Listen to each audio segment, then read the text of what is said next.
Hi, guys. Hi. Stressed and drunk. This is Sunday Fun Day. Post Sunday Fun Day edition. Yes. It's giving tired. It's giving tired. We're not as rejuvenated as we've been the last 2 episodes.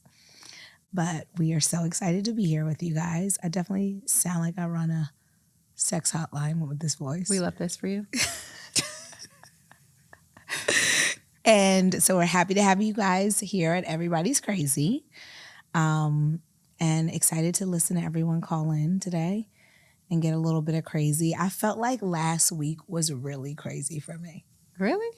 Yes. There was a lot of, there could be different kinds of crazy. Last week was like an emotional crazy week for me, which I don't deal well with emotions. Mm-hmm. So it was definitely intense roller coaster of like really good emotions, not sure how I felt about emotions I couldn't control.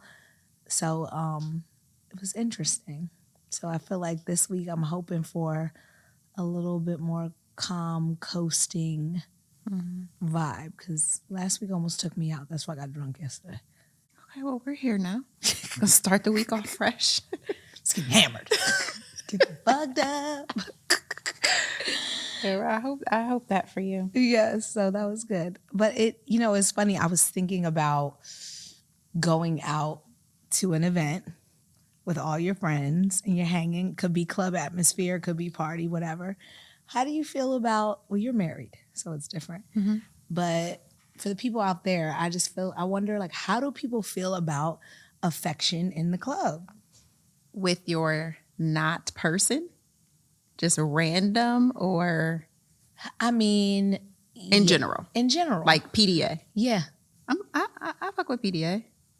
What level of PDA? It's a level of PDA. Kissing, hugging, what kind of touching. Kissing? Tongue kissing is good. Tongue kissing's good. Little tongue kissing stresses me out. The tongue club. kissing is fun. Tongue kissing in the club is crazy. You get a little quick one in. I'd rather just fuck you in the bathroom and not let anybody see.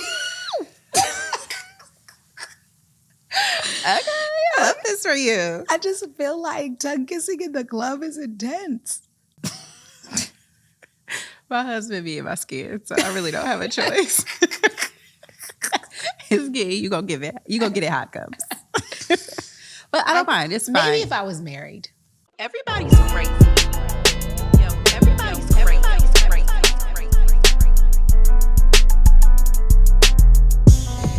Yo, everybody's crazy. Hey, my name's Melanie, and I am from the middle of Los Angeles in Ventura County. My crazy is I'm 21 years old, and I've been living on my own with my dog for about 4 months now. And I'm a senior in college working 4 jobs. I graduate in 2 months. I have a lot going on. But, basically, I have a really bad relationship with my dad. However, with the apartment that I'm staying in, he is paying for me financially, but he isn't supportive in anything else. It's kind of that's his way of still showing me that he loves me, but he hasn't talked to me in 3 weeks. He hasn't done anything, and yes, the phone works both ways, but we've been trying, right? I've been trying to fix it, and I feel like at this point it's been kind of taking a toll on a relationship with my mom. The most important part is that my mom and my dad are both coming down because they moved out of state. That's why I'm living on my own, right, to finish school. But they're coming into town in 2 days, so I need to know, how to approach them coming over and stuff like that. Anyways, have fun with the podcast. Bye. I think a parent-child relationship is a very interesting one. And I feel like being able to articulate yourself to your parents when you're of age is definitely challenging. It's hard. Because I feel like parents, such an evolution of how things have changed from when they were raised, like how you were raised.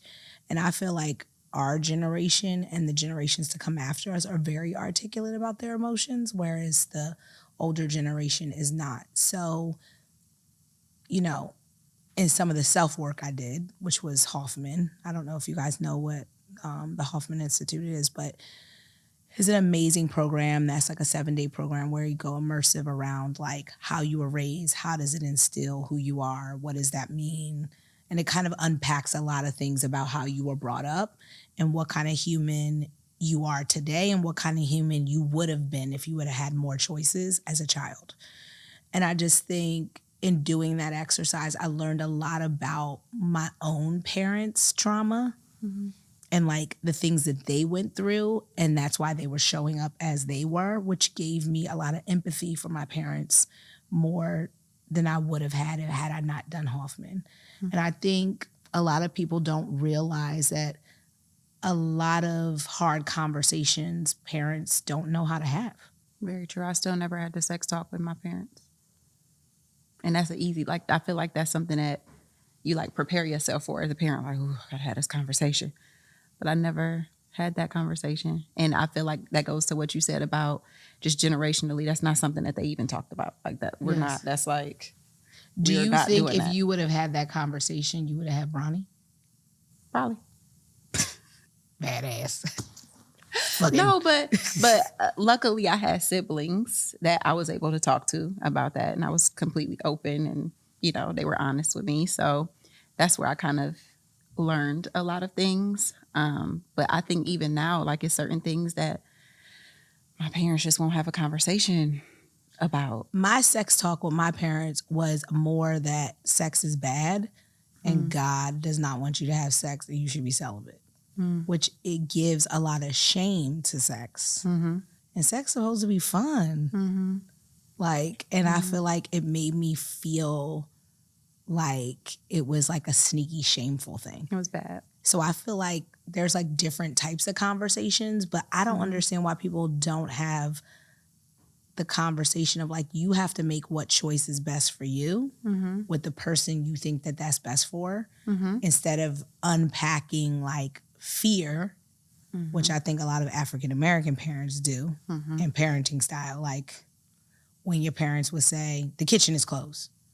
Like, what? Why can't we like, yeah, like, like it's like fear of not going to the kitchen, fear of not having sex, fear of like not doing certain things instead of like being like, this is sex, this is what happens, this is what you may feel. Mine was opposite. We just did not have conversations.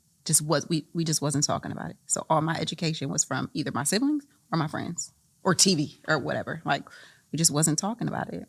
That's crazy. Yeah.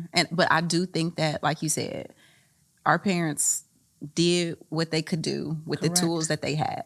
Yeah. It was nothing else that they could do. I mean, you just take it for what it is. But I think you just got to know that. And when you start having kids, you grow from that. And all the things that you didn't agree with or the ways that conversations were had with you or not had with you, you adjust that with your parenting style and try to do better. Yeah, I mean, I think no matter what, having hard conversation, whether it's with parents or whoever, people can't have hard conversations. I agree with that. I hate a hard conversation. You hate a hard conversation. Hate it. That's terrible, and I love it. I hate it. I'll be like, I'm gonna be all with all the smoke. Pop, pop, pop, pop. Meanwhile, I'm taking notes. I'm in the shower like, okay, I'm going to say this. I'm going to say this. It's going to hit like this. Ooh, that's going to be good. And I get in the conversation. They ain't said none of it. Fuck you.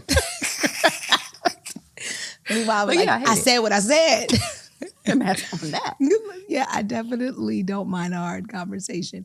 Well, going back to Melanie seems to need to have a hard conversation. For sure. And I feel like my advice to you, Melanie, would be to write down your thoughts, organize your thoughts. For sure. That is very good. With that. That's very good. I give you that advice too. Organize your thoughts and be vulnerable and say to your parents how it actually makes you feel. And also say what you desire. If someone doesn't know what you desire, they don't know how to fix it. So like if you desire like something, say it. I used to say to my dad, he used to not call that often. He'd be like, but I love you. And I'm like, Dad. And so like I started calling him like, it's been a week, my nigga. Like you have to call me. And he'd be like, oh, okay, yeah. His phone ringer don't be on. It'd be like little stuff. He doesn't mean any intent. But now he makes a conscious effort. And I think it's just also about training and telling people what you want so that they have an opportunity to deliver. Someone doesn't know if you've never told them. That's a fact. And then if you have to keep telling them, we have to reevaluate the friendship. Parent or not. Yes. Parent or not. Yeah. Yes. Hi, what's your name? Where are you from? And what's your crazy?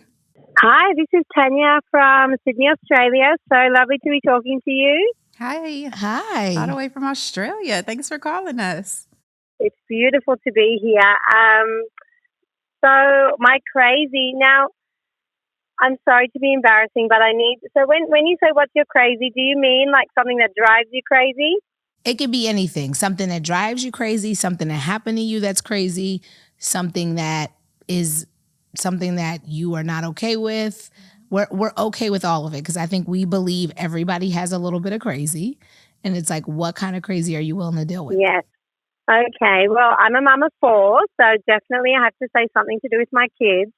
I was going to say, I don't know if this happens to you, but when you get on your phone and you find on your camera roll that your kids have been on there and recorded a million videos of themselves dancing away, and yeah, just the crazy little things that happen to you as a mum when you find those little things on the phone, or you go to take that last piece of treat from the fridge that you were looking forward to, and you find someone else has taken it. Yeah. Yeah, I feel that's like very cute. That's a very cute crazy. That's a very cute crazy. And it also drives me crazy. I agree. Like, not so much the phone thing as much as the treat. Because now I'm annoyed. I love a treat. And then you've taken my last little treat. I've worked so hard. I have my mind focused on it. And you ate it. I'm like annoyed at you, even though you're a really small person. I know. Yeah, because you're looking forward to it all day. Yes. You're looking forward to it. And then you go there and you're like, hold on, who took it? But And that's often you know which child it was that took it. yes. But I feel like that is the part of being a mom that's it. You give your last, you give your first. There really is not a lot of empathy for the things that we all do for moms. So like, I feel like it can be a thankless job, but a loving job. So I understand that would drive me crazy too, and it does. So I'm right with you. So funny. It was nice talking to you. Thank you for calling us from Sydney, that's right. Australia. Oh, so good to talk to you, ladies. Same We here. love you here. All right. Thank Talk you. to you, Bye. ladies. See Talk to you you. later. Bye. Bye. Hi, what's your name? Where you from? And what's your crazy? Hi, it's Jayden. I'm from Atlanta, and my crazy is motherhood, or I guess embarking on motherhood. Okay. Yes. Tell us more. Yeah, so me and my husband, we've been married for 3 years now, and we've always spoke about kids, and I'm very open to having kids. I just kind of I'm always just apprehensive, just because I don't have the best relationship with my mother, and I don't know. I'm terribly scared about I just want to make good people, you know? I don't know if that makes sense. I don't know if I would be able to instill good things and become kind of like the mother I didn't have, and just children and that just journey. It scares me. I do believe I'm a good person and I'd be able to pass on good traits. I don't know. I don't really know if I'm ready. I don't know if you're ever ready. Yeah. I think being ready is one thing. You have to definitely make sure that you're ready. But are you ever ready? I mean, don't believe that. I feel like Right. in the sense of what, and correct me if I'm wrong, Jayden, this is just, what I'm getting is you kind of feel like, financially you want to be ready and, you want to be stable and be able to provide. But then like you're saying, you also want to be able to provide something to your kids that's making a change from the way that you were raised. So I understand a little bit of a buildup in preparation for that. Are you ever really ready? No. But you can get yourself together in that regard. And I what I would say to what you're calling in about is just to understand what you've gone through and what you would not want to instill into your kids. I think that that's kind of where you start. We really didn't have much control over how our relationships panned out or how we were parented, but you do have control of how you move forward and how you could change it and, make like you were saying, your human beings be a little bit more equipped than what you were. And the one thing I'll also add is that I feel like doing like some self-work to unpack the relationship that you in some ways sound like you grieve with your mother.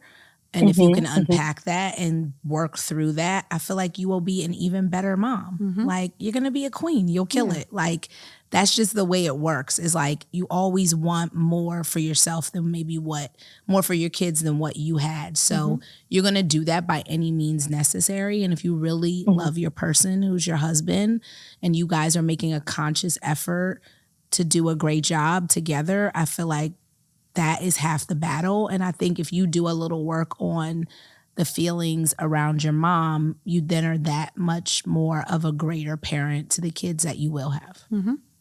Totally. That is absolutely like such great advice. Not even like in the self work is spot on because that's the journey I'm, very much on and continuing to just grow. I even like mentioned that, just for like maybe just so I can just get a better feel. Maybe we should get a dog. Yes. That's a good place to start. And I think you'll realize how much you can love something. And I feel like if you're doing self-work, you're going to love yourself even more and realize that validation that you maybe were looking for from your mom, you can actually give yourself, which is a really great feeling when you do the self-work. And both me and Savannah are both on that journey. And you just realize how much more powerful and stronger you are than you thought you were. So then like it makes the idea of parenthood not so daunting because you're like, oh, I really am killing this personal growth journey. So I feel like that is like a good thing as well. That is so true. And this year, one of my resolution was maybe I should, start seeking therapy. And I think that like this conversation maybe solidified it. So I'm definitely going to just continue to get deeper in my self-work and definitely probably invest in a dog for now. Yeah, I encourage you. I encourage you. We both do it. There also is something called the Hoffman Institute that I went to that really unpacks how you were raised and about your parenting journey. So you should look that up as well because I thought that was a really helpful thing for me and like how I was raised and why I'm independent and why I am the way I am. So especially for people of color, I feel like doing the self-work sometimes is not as much of a priority. And when you do it, you just grow into a new person and it really is exciting. So you should think about the journey in that way. I couldn't agree with you more. I'm so happy I called in. Thank you so much, ladies. Oh, thank you. Have a great day. Thank you. You too. Bye. Hello, what's your name? Where are you from? And what's your crazy? My name is Savannah. I am from Nashville, Tennessee, and I am trying to see how to go about, or if I'm the only one who cannot use regular silverware. Like, everything has to be plastic. I don't care if it's a 5-star restaurant. I am the only one that's asking for plastic cups, plastic silverware, even when I eat a steak. And it's starting to get very annoying and crazy. That's funny. I think that's crazy. No, my sister is the exact same way. She do not play them games. She is giving, y'all got a plastic fork. Why though? She says she doesn't like the way it feels on her teeth when she eats. She don't like the scraping of the metal Why are on her you teeth. like that, Tawana? Because I'm thinking of whose mouth been on the fork or the spoon or even holding the cup. It's just getting like out of control. I wish I had your address. I wish I had your address because I would send you. There is this little kit where you can get a knife and a fork in a little container that you can move around with you. Like a real one though. Send us your address, Tawana, so we can send you a little gift. DM to Everybody's Crazy your address. Me and Savannah going to send you a little portable knife and fork set. For me, the issue is couth. So, like, no offense, but plastic. Yeah, but black people, we always get a bad name for being unprofessional, ghetto, whatever. So we about to send you a little pop and block, little pack and go. You pull it out and be like, I got my own, baby. Don't worry about it. Silverware, and it's not going to be plastic. So, and the crazy thing is I'm an attorney. So I hold a lot of business meetings, and when we have to go to restaurants, it's like I I try, but it's so hard. Yes. It's so hard. If for that's me. your preference, And then that's I your feel like preference. I'm gonna look. Don't worry, we're going to send you a little kit. Yeah. DS to Everybody's Crazy Podcast, your address. We sending you some real silverware in a little container and take those to your meeting so we can keep it sexy and keep getting the big body money because we're focused. We want to get the money. Okay. All right, see you later. Thank you, Tawana. Bye. All right. See you Bye. later. Bye-bye. That was a cute one. That's crazy though. It is. I've never heard that. Yeah. Theater do it all the time. It's so interesting. Everybody People's has theme. their version of crazy. Mm-hmm. Mm-hmm. So you go to Nobu and you ask for a plastic fork and spoon. That's crazy. It's disposable chopsticks, so that's different. No, They're just like give wood. me- No, not okay. I'm stressed about it. Karina, tell us when we get to Juana's address. I'm shipping that out as ASAP from Amazon. Because I just feel like also is indicative of like how people view you. Mm-hmm. So I have an issue with that with a lot of things that I'm very particular about. Like what? Like bonnets in the airport. Ooh, you on your own, sis. You on your own, sis. I don't give a fuck. I don't care. But I feel like just certain little things, like when you go out to eat, like a lot of people do not have table manners. They don't know what side the fork and the knife are supposed to be on. Like a lot of people have not been trained on like bare basics. And that's not has nothing to do with like, it has a lot to do with upbringing. But like, which, you know, you sit down and somebody drink out of your water glass. Like, I was, hate that. That was bad. Because they picked from the wrong side. They don't know what side the water glass is supposed to be on. Yeah. Like, I got a trick. So, anybody, I got a trick. Okay. If you don't know which water glass to drink out of or which plate, like if the table is already set and it's a bread plate there, go like this. So one side makes a B and one side makes a D. So that's how you know your drink is to your right and your bread plate is to your left. Again, we no just charge. We just Free of charge. We just upgraded you Let me just guys. put you on the game real It's quick. Giving. Is this? Yes, that's so handy. No problem. You got it. Oh my God, who taught you that? I don't remember, but I definitely learned it from somebody Yes. because I was also having that issue. Yes, for So, sure. You know, I'll hit you under the table real quick. Like, okay, gotcha. Okay, I know which one is mine.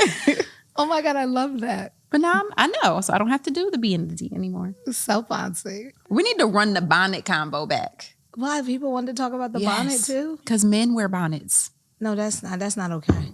My sons wear bonnets. Okay, but I'm not aligned. They be trying to preserve they sexy too. Wear a do-rag. No, they don't have haircuts. They What? have like hair, so they wear bonnets. It's stressful. They If get a their hair man gets braided. in a bed with me with a bonnet, it's over. I'm pushing him off the edge of the bed. I cannot stand We're not you, sleeping man. together. I cannot stand I'm you. not You can't let sleeping that man be great and I'm be not sexy in the morning. sleeping with on. no man with no bonnet. I'm not doing it. Not on my dead body. No. Bruh, No. you are hilarious. It stresses me the fuck out. I mean, clearly you don't even wear one. No. I was in a Hermes scarf this morning. It's giving premium. Love that. It was giving Kendra's boutique bonnet from the beauty supply.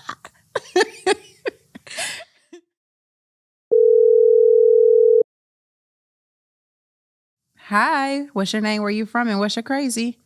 I just was calling actually just to hear. I want to hear you guys hear the ladies talk. I like to hear the ladies' perspective. I really want to just tune in and hear what y'all was talking about.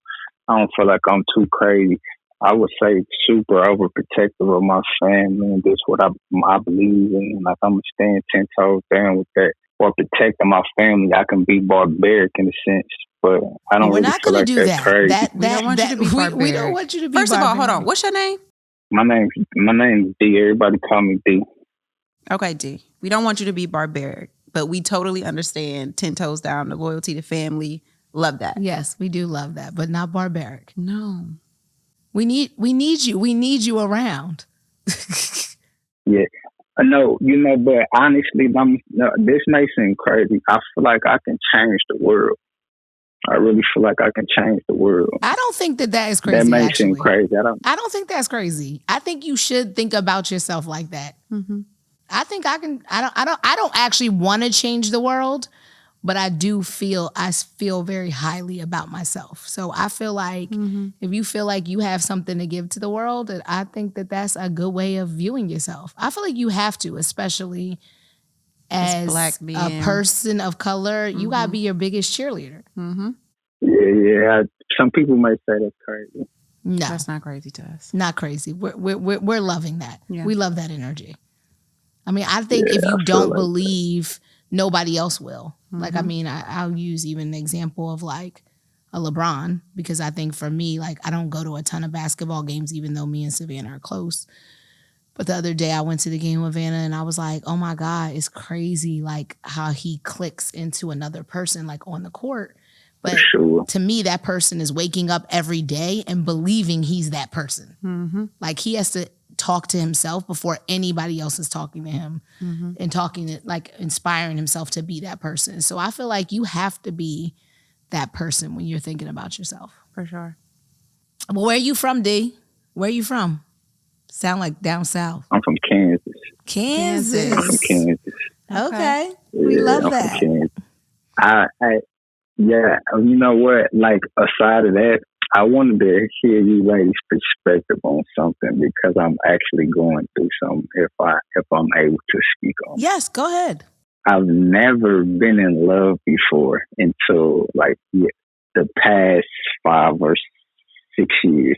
I fell in love. I've had numerous relationships, and man, I'm going through a separation right now. I feel like it's grief.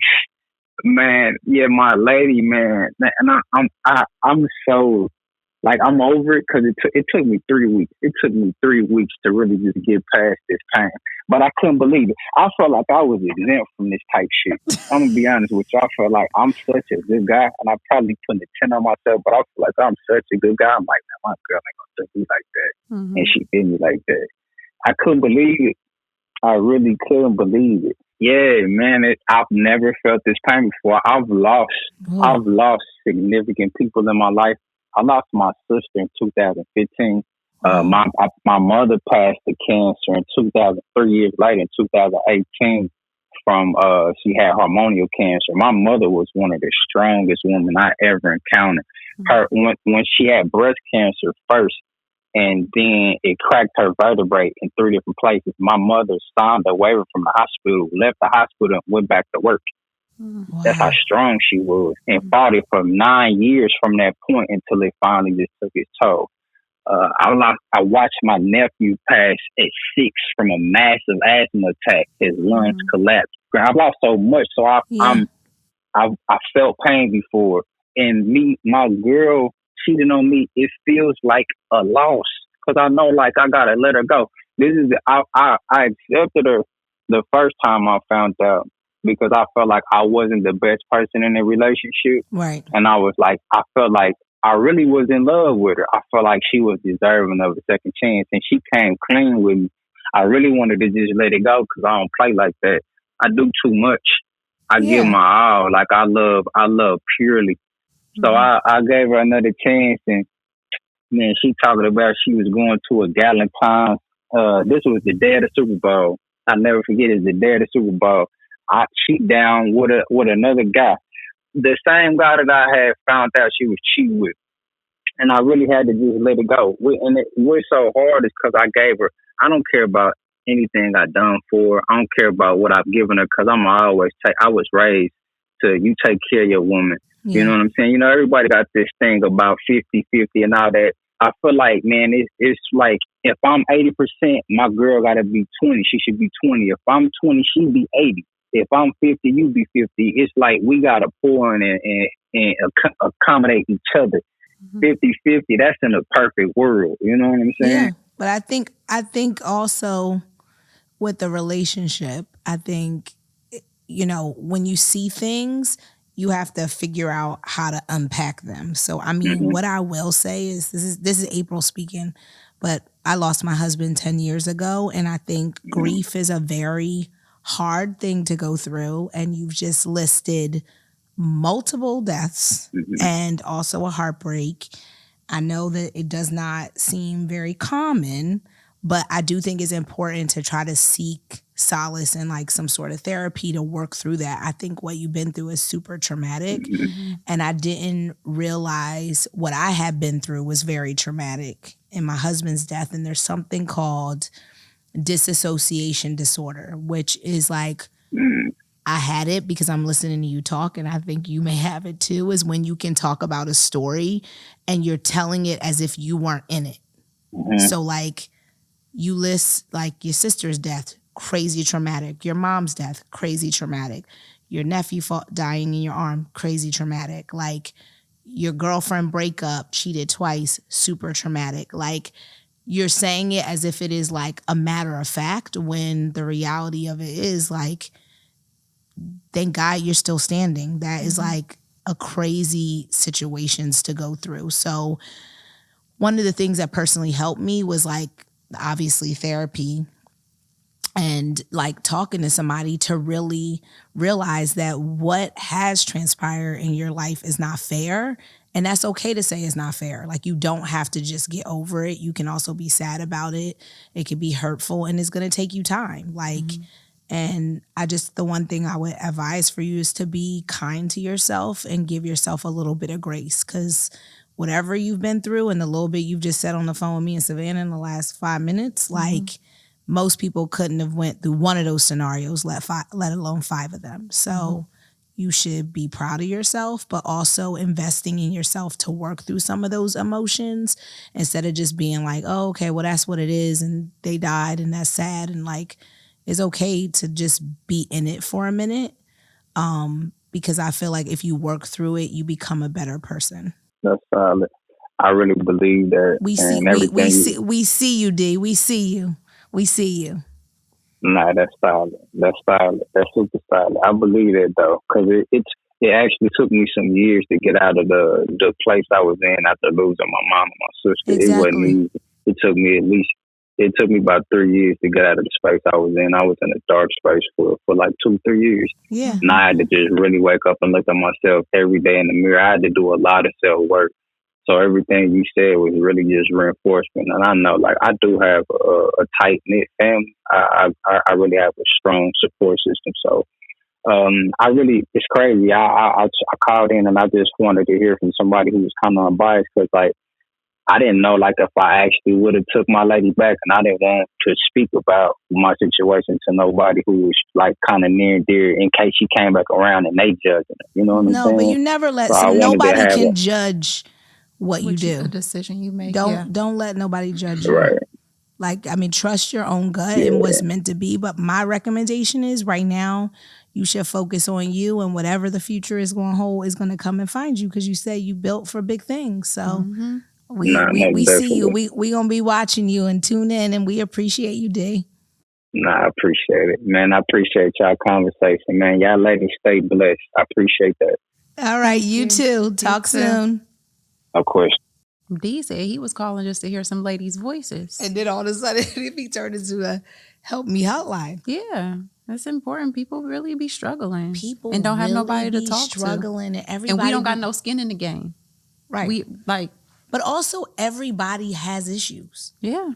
Like that's the part I think that people forget, is like we're all human. Everybody goes through things. Yeah.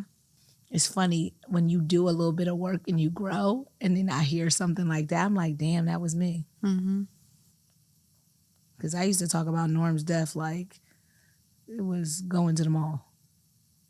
Proud of you. It's giving self-growth.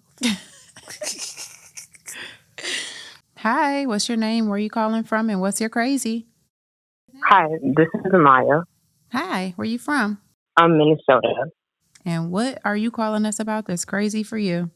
For me, I think my crazy is like I'm slowly becoming more of like a germaphobe, to the point where I feel like in a way it like might drive my friends and my mom like crazy, because like for me, I'm one of those people, I don't like people sitting on my bed with like their street clothes or whatever. Like if my best friend comes over, I'll probably like get her a pair of pajamas for her to sit in my bed, like we could watch a movie, whatever. Like, and it's just gotten worse to the point, like, I've taken microbiology and learning, like, about all the microorganisms, all that stuff, like, it's just made me crazy to the point where I'm like, okay, I have to start carrying around more hand sanitizer, Dawn dish soap and like a little thing to like wash my hands. Like, I just can't.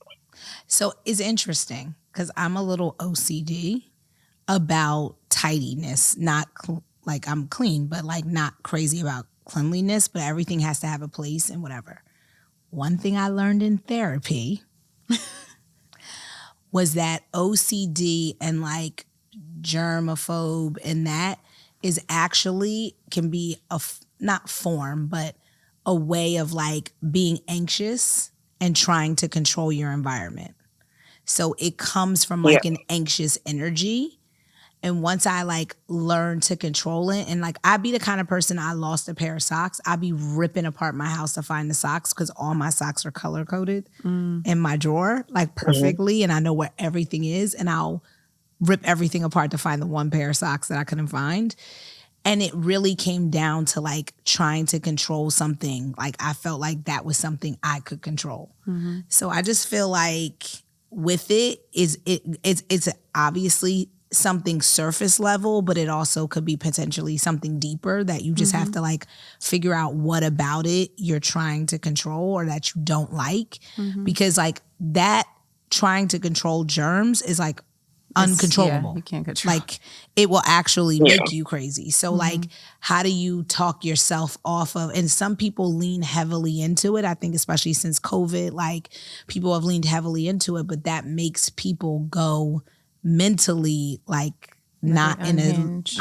Unhinged. So I think it's like kind of figuring out what about it makes you so particular and then how can you focus on fixing that. Okay. That's my only advice. You know what I mean? Like, it's just like, because I feel like if you lean even more heavy into it, the older you get, it's going to be almost unobtainable. And then you have kids and there's germs everywhere. And like, they bring I don't know. Something every week. It's always something. Kids have hand, foot, and mouth, and they have lice, and they have like everything you can imagine that is disgusting. A kid is bringing home. Like, so like. I have to say though, I'm the queen of hearing a cough or a sneeze or something. I'll be like, what is happening? But obviously I just gotta just be like, okay, let me just protect myself. Yes. Double up on my vitamins, wash my hands, do all the things. But I don't, let it get go to me. overboard. Yeah. Exactly. So I think just being mindful of that. I don't think that I've gotten I don't think that I let it like get too much overboard, but I think that like sometimes for me it's like when it's in my personal space, like yes, if it's in like my bed, like because when I'm at school, I, like obviously take out my laptop and like work, like put on the Surface and stuff like that. But it's like if I want to work in my bed, I don't know what's been on that table surface. So it's like I have to like wipe down my laptop before I actually like get in bed to like work in bed. Listen, I'm not mad at that. And I feel like a bed is a sanctuary. Yeah. Yeah. It's like your little safe space. As long as you're keeping it migrated to the bed. It's not like the house, the car, the this, the that. Because it's some people you can't escape. You can't escape them. You can't escape the germs. But appreciate you, Mya. Thank you. Thank you. Bye. Germs. Hangovers. Death. Damn. There's a lot going on. This was a good one. Yeah. The reality of it is everybody's crazy. And what crazy are you willing to deal with? Stand by. Episode 3 is a wrap. It's a wrap. See y'all next time. Next one. Bye. Bye. Everybody's crazy.